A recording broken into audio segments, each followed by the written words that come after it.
Assalamu alaikum dear students. Today I will tell you about the applications of Newton's second law of motion क्योंकि एक important question है.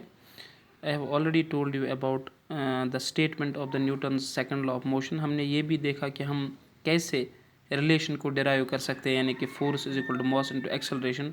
Constant क्या है ये मैंने आपको ऑलरेडी बोला हुआ है. तो आज हम देखेंगे applications of Newton's second law of motion. Applications of Newton's second law of motion. ठीक, applications of Newton second law of motion. तो इसमें सिंपली आपको क्या करना है, कुछ इंपॉर्टेंट 2-3 एप्लीकेशंस मैं आपको बताऊंगा ताकि आपको ये इजीली समझ में आएगा कि मोमेंटम का क्या रोल रहता है. तो नंबर 1 पहले देखेंगे हम कैचिंग ए क्रिकेट बॉल. कैचिंग ए क्रिकेट बॉल. कैचिंग ए क्रिकेट बॉल.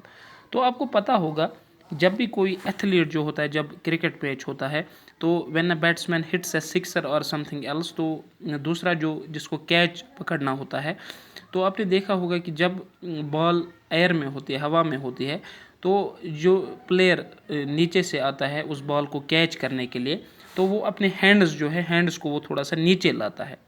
हैंड्स को वो इसलिए नीचे लाता है क्योंकि बिफोर अगर वो कैच जब पकड़ेगा तो बॉल का जो मोमेंटम होता है वो ज़्यादा होता है. तो अगर वो हाथों को ऊपर की तरफ ले जाएगा तो वेलोसिटी ज़्यादा होगी, मोमेंटम ज़्यादा होगा, तो उसके हाथ जो है वो हर्ट हो सकते हैं. तो वो नीचे की तरफ थोड़ा सा हाथों को लाता है, और जब वो उसने नीचे हाथ लाए तो उससे क्या होता है कि जो मोमेंटम होता है, मोमेंटम कम हो जाता है, तो जिसकी वजह से उसको एक्सेस टाइम मिलता है, और ताकि जब भी बॉल नीचे आ जाती है तो हर्ट होने के चांसेस जो है वो कम हो जाते हैं. तो ये पहला वाला था. नंबर 2 जो है, that is the case of A high jump. The case of A high jump. ठीक, अब जो एथलीट होता है कोई, उसको हम क्या करें, he is provided, athlete is provided either A question, either A question और ए हीप ऑफ सैंड, और ए हीप ऑफ सैंड. तो जो एथलीट होता है उसको या तो क्वेश्चन दिया जाता है या रेत का एक ढेर जो होता है उस पर. इसको क्यों होता है, because this is done to ये इसको क्यों प्रोवाइड किया जाता है, टू प्रिवेंट इंजरी.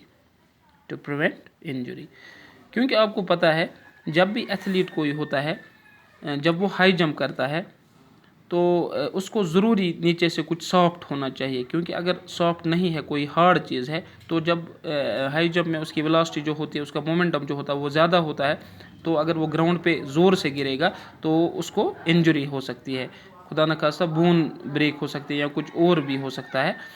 तो अब ये जो एथलीट होता है, the rate of momentum of athlete is less due to a small stopping force acting on it.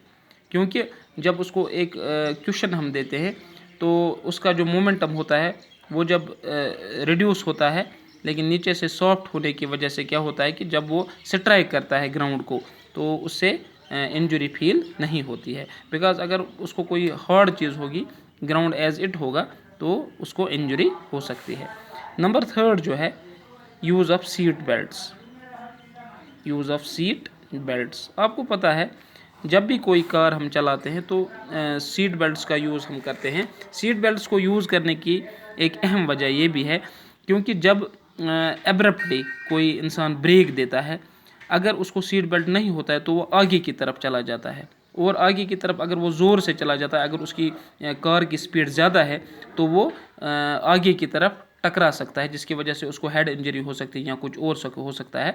तो जो सीट बेल्ट है वो उसको थाम के रखता है. जब एब्रप्टली मोमेंटम ज़ीरो हो जाता है तो उसको जो वो जर्क लग जाती है, तो जर्क की वजह से वो आगे की तरफ जब चला जाता है तो सीट बेल्ट उसको थामे रखता है, तो जिसकी वजह से क्या होता है कि आराम से वो बच जाता है. तो this were the some of the important applications of Newton's second law of motion. I hope you have understand. तो इसी के साथ हम ये भी देखेंगे, अब हम पढ़ेंगे Newton's third law of motion. Newton's third law of motion. तो Newton's third law of motion में आपको मैं सिंपली पहले क्या बताऊंगा, इसका स्टेटमेंट जो है वो आपको पता ही है. To every action there is equal and opposite reaction. To every action there is equal and opposite reaction.